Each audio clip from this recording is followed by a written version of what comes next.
So kapag hindi pala tayo nakakaramdam ng compassion sa mga tao, maaring merong pagkakamali dun sa ating relasyon sa ating pong Panginoon.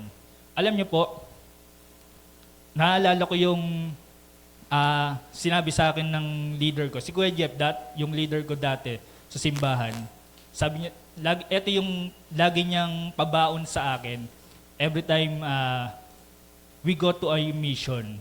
Sabi niya sa akin, alalahanin mo lang yung isang taong naawa sa iyo at napunta ka sa ating Panginoon. At ganun din tayo, no? Kung walang naawa sa iyo, maaring wala ka dito. Amen po ba? Maaring wala ka dito kung walang nagbigay ng oras, walang taong nakaramdam ng compassion sa atin, maaring hindi natin nakilala ang ating pong Panginoon. Ano po ba ang kinalaman ng compassion sa buhay po natin? Bakit po ba napaka-importante na tayo po ay nililid ng compassion? Kasi ang compassion po, ito po yung ating puhunan sa ating pong paglilingkod sa ating Panginoon. At ang ating pong buhay ay dapat meron ito bilang mga tao na sumusunod sa ating pong Panginoon. Amen po ba? Naisip ko nga po no? Mahal pa rin po ba natin yung minamahal ng ating Diyos? Do we still love His love? O baka mahal na lang natin ng Diyos at hindi na natin mahal yung mga tao sa ating pong paligid. May nabasa po ang quotation at napakaganda ng quotation na to. Sabi po ni Chief Ingram, if you think your love for God is increasing, yet your concern for the lost is decreasing, you are deceived. Sabi ni Chief Ingram, kung yung pagmamahal mo daw sa Diyos ay nadadagdagan at yung pagmamahal mo naman sa tao ay nababawasan, ikaw daw ay nadaya. Kalokohan daw yon. Na mahal mo ang Diyos, pero hindi mo mahal ang mga tao. Hindi po daw pwede yun. Amen po ba? Because kapag ka nadadagdagan yung ating pagmamahal sa Diyos, dapat mas lalong nadadagdagan yung pagmamahal natin sa mga tao. Because that's our mission, to love people and bring them to Jesus. Amen po ba? Sabi po ng Matthew chapter 28, verse 19 to 20. Therefore, go and make disciples of all nations, baptizing them in the name of the Father, and of the Son, and of the Holy Spirit, and teaching them to obey everything I have commanded you. And surely I am with you always to the very end of the age. Many churches, nakakalimutan nila yung main purpose ng kanilang simbahan, which is the Great Commission, to win and make disciples. Sabi po ng pastor namin sa Taytay, yun daw Great Commission, nagiging Great Omission. Ibig sabihin ng omission, neglected. Di ba? Yung daw Great Commission, naging Great Omission. Kasi na-neglect na nila kung ano ba talaga yung dahilan kung bakit nag-exist ang simbahan. The Great Commission must be the marching order of every churches. Ibig sabihin, ang simbahan ay dapat nilalakaran nila yung misyon na ibinigay sa kanila ng ating Panginoon. Dapat involved ang bawat isa in that mission. Amen po ba? Alam niyo sa social media, napakarami nag-aaway. Nitong nakaraan lang, merong nag-trending na issue about sa isang pastor influencer na nag-post na ako lang ba yung nagpe-pray na sinasabi kay Lord na kamusta ka na? Sino nakabasa nun? May nakabasa ba nun? Kamusta ka na? Kung siya lang ba daw yung ganong mag-pray, kamusta ka na? And napakaraming mga Bible expert na nag-comment doon, inaway yung pastor na yon, sinasabi niya, your theology is wrong. Yun daw theology ng pastor na yun ay mali. At bago daw siya maging influencer ng salita ng Diyos, dapat daw mag-Bible school muna siya. At itama daw niya ang kanyang theology. At alam niyo, dahil nga karamihan sa nag-comment doon ay kakilala ko. Trinay kong i-search kung ano ba yung grupo na kanilang kinabibilangan. So nalaman ko na napakagulo pala talaga ngayon ng social media about Bible. Talagang nag-aaway yung mga magagaling sa theology o yung tinatawag na Bible expert. At kapag mali yung verse na ginamit mo, aawayin ka talaga ng mga taong to. But I na-realize ko po itong bagay na to, no? Nung habang pinag-iisipan kayo nangyayari sa social media. Maaring tama yung theology mo, pero kung yung pagiging tama mo ay naglilid sa iyo to hate people, tama pa din ba yun? At alam niyo po, walang pinagkaiba yan dun sa nangyayari dati. The Pharisees, nung time ni Jesus, napaka-legalistic nila about the law of Moses. Di ba, pag nagbabasa tayo ng Bible, ayun nga yung issue eh. Si Jesus, marami siyang disobey ng law ni Moses during that time. At yung mga Pharisee, galit na galit kay Jesus dahil hindi daw niya sinusunod yung batas ni Moses. Ito ang tanong ko sa bawat isa. Sino yung tama? Yung nasa simbahan na dinedepend yung batas ni Moses o si Jesus na humahayo para magpagaling, magpakain, i-share yung kanyang pag-ibig sa mga tao. Sino yung tama sa dalawa?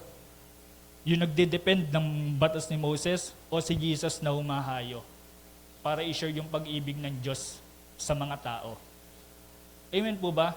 May kilalawang pastor, si Pastor Elmo from Taytay. Siya po ay na-assign to lead churches sa Tondo, Manila. And he invited me to speak sa kanila pong discipleship training. And tinatanong ko si Pastor Elmo kung saan sa Tondo yung kanyang pinagpapastoran. At nalaman ko na ang kanyang pinagpapastoran ay doon po sa Happy Land. Sino po nakaalam ng Happy Land? Meron pong 3 magulong lugar sa Tondo eh. Baseco, Happy Land, tsaka Aroma. And then, nung pupunta ako doon, iniisip ko kung ano yung mangyayari sa akin doon. Kasi alam ko sobrang gulo talaga doon. Kapag ikaw ay inabot na doon ng mga 10 p.m. hanggang 12, it's either masasaksak ka, makikidnap ka. Ganun daw yung mga pwedeng mangyari sa tao nandun. No? Pero pumunta po ako doon. And then nung nandun na ako, si Pastor Elmo, nilibot ako dun sa community ng Happy Land. Ang itsura po kasi ng Happy Land, sa pagkakaalam ko po yan po daw yung dating pabahay ni Erap. So, dun sa lugar na yon, walang justice. Minsan yung pumatay dun sa kapatid mo, nandun lang, pero di mo pwedeng pakulong dahil wala namang pumapasok na pulis dun eh. Dahil pag pumasok yung pulis dun, titirahin din. So, nilibot kami doon ni Pastor Elmo and then pinapakilala niya ako doon sa mga tao doon kasi ganun dapat. Dapat makisama ka. And then nandun ako, nung nasa simbahan na nila ako, napapansin ko yung mga umatin sa simbahan nila may karga. Tapos tinatanong ko, Pastor, bakit po ganun dito? Sabi niya, kasi Leo, minsan yung kaaway nila, dito sila nagtatagpo. Minsan, sa mismong simbahan daw nagtitirahan yung mga yan. Anong klaseng mga tao yung nililid nitong ni Pastor Elmo? Sinatanong siya, paano mo ito natitiis? Kasi ang hirap, di ba? At nakakatakot. And even yung kanyang buhay, ay pwedeng mapahamak dahil dun sa lugar na kanyang pinagpapastoran. Pero alam niyo po, sabi niya, si Pastor Elmo is graduate ng Bible School. Ibig sabihin, hindi rin siya basta-bastang pastor. At ito sabi niya sa akin, alam mo, Leo, yung mga taong yan, hindi nila naiintindihan ng theology. Pero naiintindihan nila yung pag-ibig, yung care, and yung pagiging available mo lang para sa kanila. Totoo naman, di ba? Hindi nila naiintindihan yung theology ng Bible. Pero naiintindihan nila yung pag-ibig. At naiintindihan nila yung paggalinga. At naiintindihan nila yung pagmamahal mo sa kanila. Kaya alam niyo po, ang pinakasikreto po, to win people, just be available for them.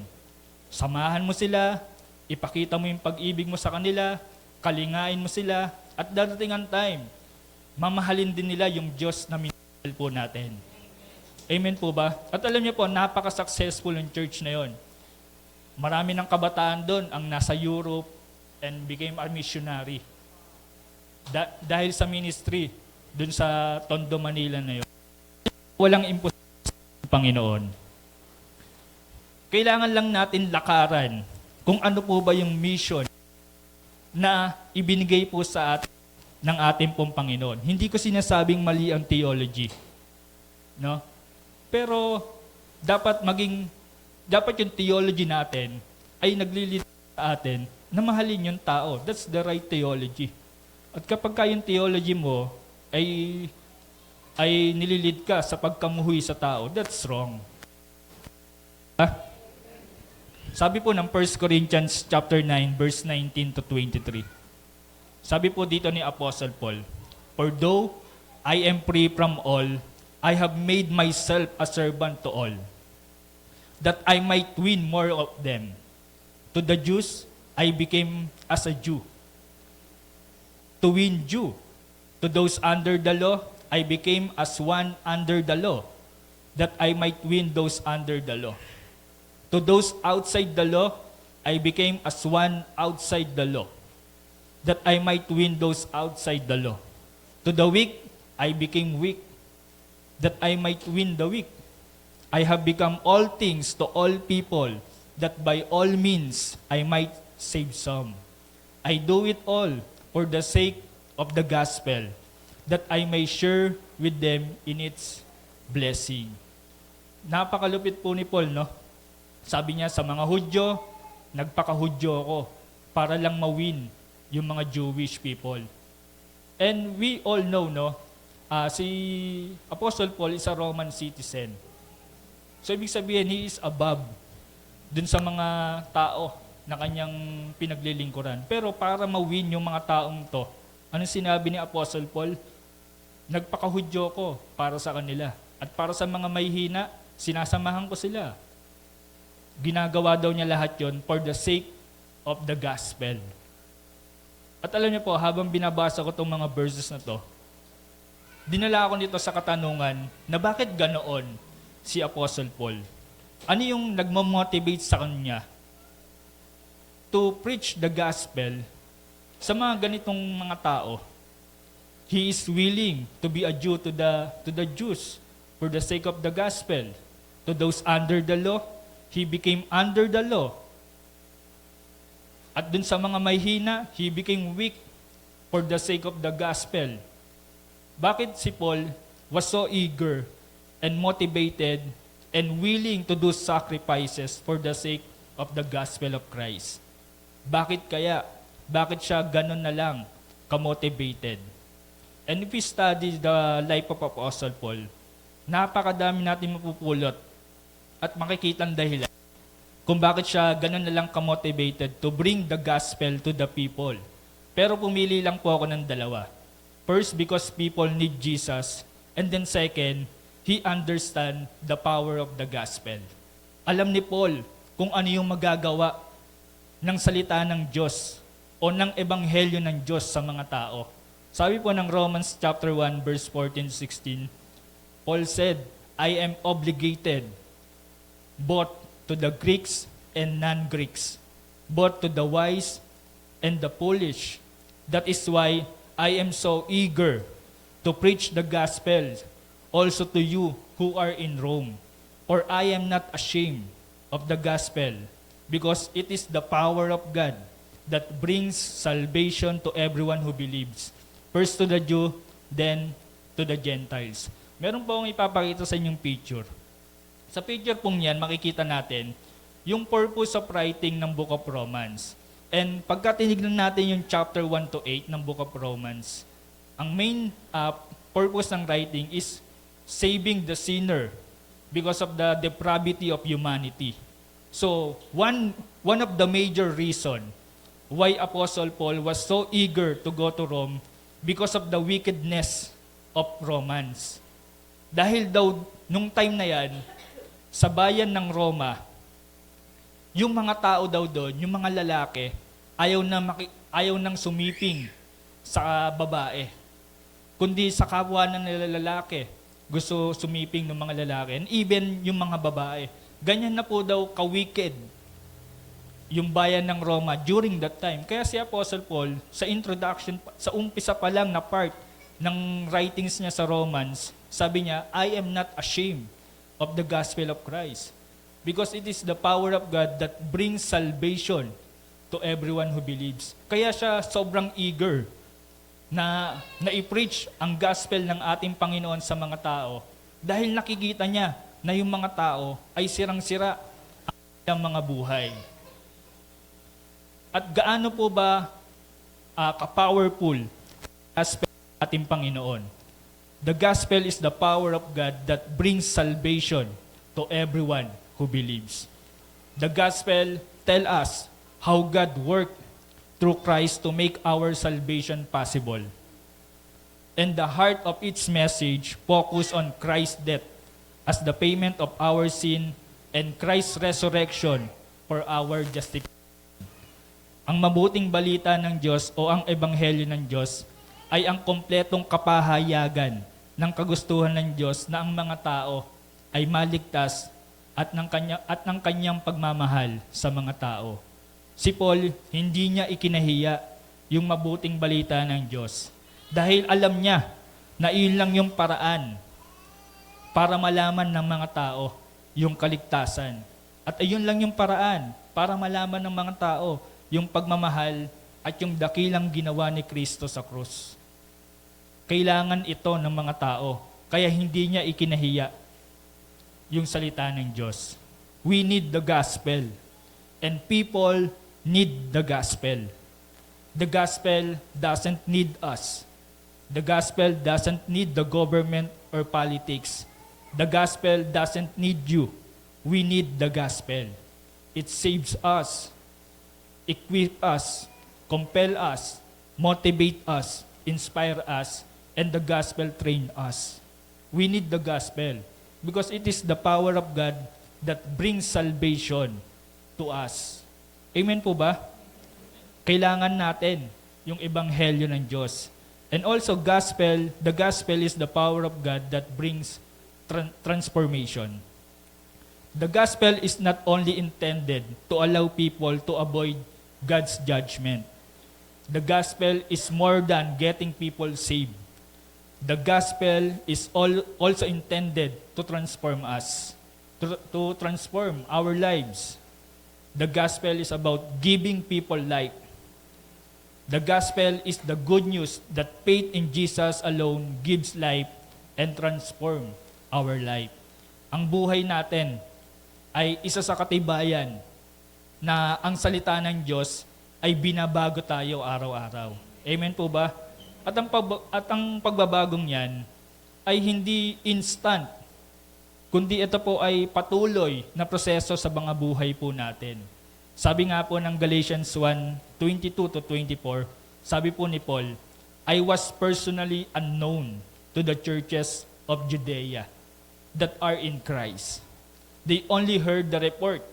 The man who formerly persecuted us is now preaching the faith he once tried to destroy. And they praise God because of me. Sabi ni Paul dun sa mga churches daw ng Judea na hindi daw nila kilala si Paul. Nabalitaan lang daw nila na yung tao na dating pine-persecute sila, ngayon pinipreach na yung salita ng Diyos. And then anong sabi po dun sa 24? And they praise God because of me. Sabi ni Apostle Paul. Kasi may taong na-transform . At ganun din po ang ating mga buhay, no? Yung salita ng Diyos, kaya tayo nitong baguhin unti-unti. Kung ito po ay ating mamahalin at kung ito po ay ating ipamumuhay. Pero alam niyo po, sa panahon po natin ngayon, pag sinabing pagbabago, pinagdududahan na. Amen po ba? Pinagdududahan na. Hindi na uso yung salitang pagbabago ngayon. Mas uso na sa mga simbahan yung salitang nakakatisod. Sabi po ng Matthew chapter 9 verse 12, on hearing this, Jesus said, it is not the healthy who need a doctor, but the sick. Hindi naman po Tinutukoy dito ni Jesus ay yung mga taong physically na may sakit. Ang tinutukoy po dyan ni Jesus ay yung mga tao spiritually na may sakit. At sabi niya dyan, yung mga taong may sakit, kailangan nila ng doktor. At yung mga taong walang sakit, hindi nila kailangan ng doktor. At ang dahilan kung bakit tayo pare-parehong nandito, dahil gusto nating magpagaling sa ating Panginoon. Gusto nating magpagamot sa ating Panginoon. Ibig sabihin, kahit ako ay nandito ngayon sa pulpit at nag-preach sa inyo ng gospel, even ako ay nasa proseso ng pagbabago ng ating pong Panginoon. Pare-pareho natin kailangan ang ebanghelyo ng Diyos para sa ating pagbabago. Kaya bakit natin huhusgahan yung mga tao na merong mga pinagdadaanan sa buhay? I remember year ago, merong Christian couple na na-public ang kanilang problema bilang mag-asawa. Yung dati na hinahangaan ng mga Kristiyano na naging modelo nila sa larangan ng pag-aasawa, ayun, napakaraming natisod at ngayon binabash sa social media. At merong isang simbahan na nag-make stand sa kanilang prinsipyo about immorality. Ngayon, hinuhusgahan ng mga tao and even Christian sa social media. Ewan ko kung nabalitaan nyo, yung former song leader ng Hillsong United, he denounced his faith. At sabi ng mga Kristiyano, hindi daw totoong Kristiyano yung taong yun. Ganyan po katindi yung mga tao ngayon sa mundo, no? Yung mga taong nakikita nilang bumabaksak, dating nasa taas at bumabaksak, ginajudge nila. I remember nga po, no? Meron po ako napanood na isang YouTube story. Ang pangalan po nung tao na nandun is si Kuya Ricky. Hindi ko alam kung kilala ni Aaron to at saka ni Owa, pero alam ko kilala nila, nakikita namin sila dati. Si Kuya Ricky po, blinag po niya yung last 30 days ng kanyang buhay. Blinag niya yun. Kasi alam niya na mamamatay na siya after 30 days. Tapos blinag yun ni Kuya Ricky. Tapos pinapanood ko yung video. Alam ko na si Kuya Ricky is one of the leader ng isa pong simbahan sa Taytay. At napakarami po niyang nawin na mga kabataan during nung mga panahon namin na mga bata pa po kami. Napakarami niyang nawin na mga kabataan. And isa siya sa mga haligi ng isang congregation ng kabataan po sa Taytay. Napakasipag maglingkod sa Panginoon. Pero nagkaroon po siya ng sakit sa kanyang brain. Nagkaroon siya ng brain tumor. Pumunta siya ng New Zealand para magpagamot.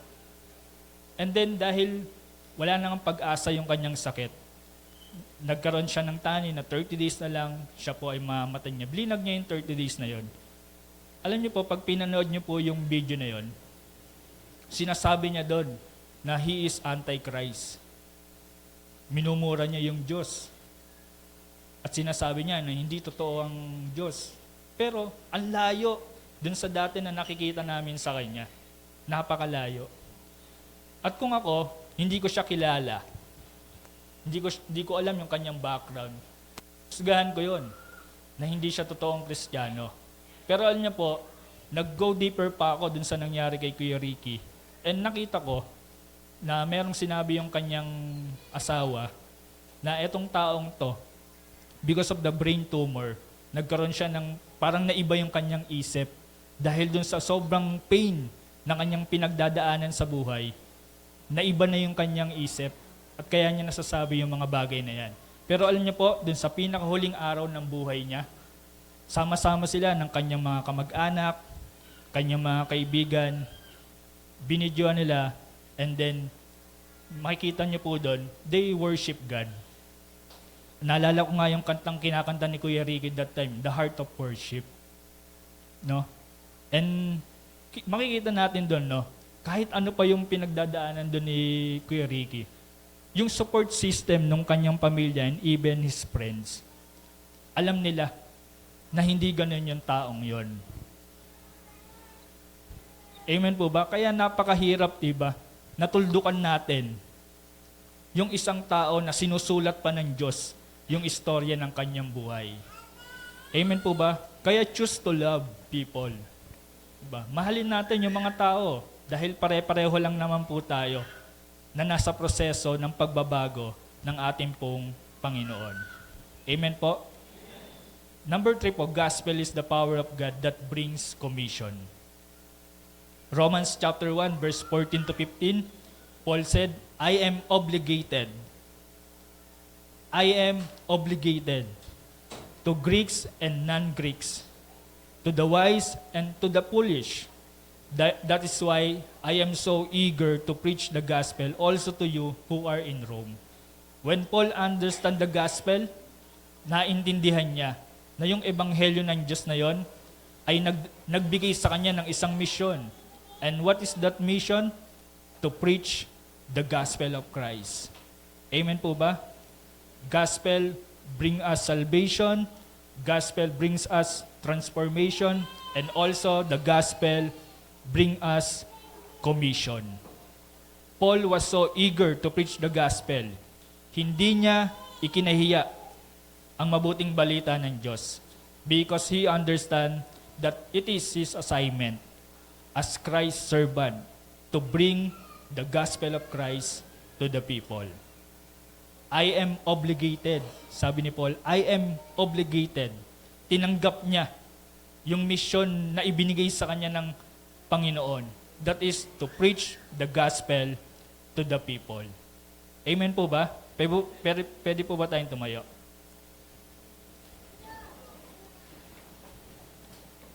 Sabihin nga po natin, I am not ashamed. Amen, no? May tanong po ako, anong pinagkaiba ng mahiyain tsaka ng mapagkumbaba? Yun po daw mapagkumbaba, nababatay po daw yon, hindi daw kung paano mo ibinababa yung sarili mo, kundi kung paano mo itinataas ang Diyos sa buhay mo. Naintindihan po ba natin? Ayun po daw yung humble. Hindi daw yun kung paano mo binababa yung sarili mo, kundi kung paano mo itinataas ang Diyos sa buhay mo. At yung mahiyain naman, sabi po, kapatid daw siya ng takot. Hindi daw porket pinili mong manahimik or wag gawin ang isang bagay, ikaw daw ay humble na. Maari daw kasing natatakot ka, nahihiya, or pwedeng nahiya ka lang, na may masabi sa iyo yung ibang tao, kaya pinili mong wag na lang gawin, or yung isang bagay, or kung ano man yan, di ba?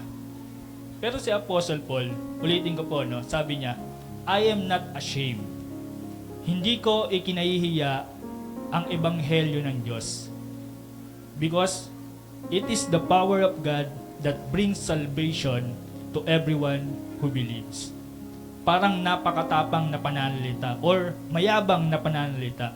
Pero naitataas nito ang Diyos sa mga pananalitang ito. I am not ashamed of the gospel. Kapag ka po pala sinasabi natin yan at ginagawa natin yan, yun po daw, itinataas daw po natin ng Diyos sa ating pong mga buhay. Alam niyo po, bilang mga Kristiyano, dapat pala hindi tayo nahihiya. Dapat pala meron tayong pagkakapare-parehong isang pag-uugali. Alam niyo po kung ano yun? Yung pagiging walang hiya. Tama po ba? Dapat daw yung mga Kristiyano, pare-pareho tayo, walang hiya. Sabihin nga natin, walang hiya. Amen ba? Dapat hindi natin ikinahihiya yung salita ng Diyos. That's our mission. Alam niyo po, nung ako po ay gumagawa nito, so, nagdadalawang isip na talaga ako dun sa invitation ni Ate Evelyn. 2 weeks, 3 weeks ago.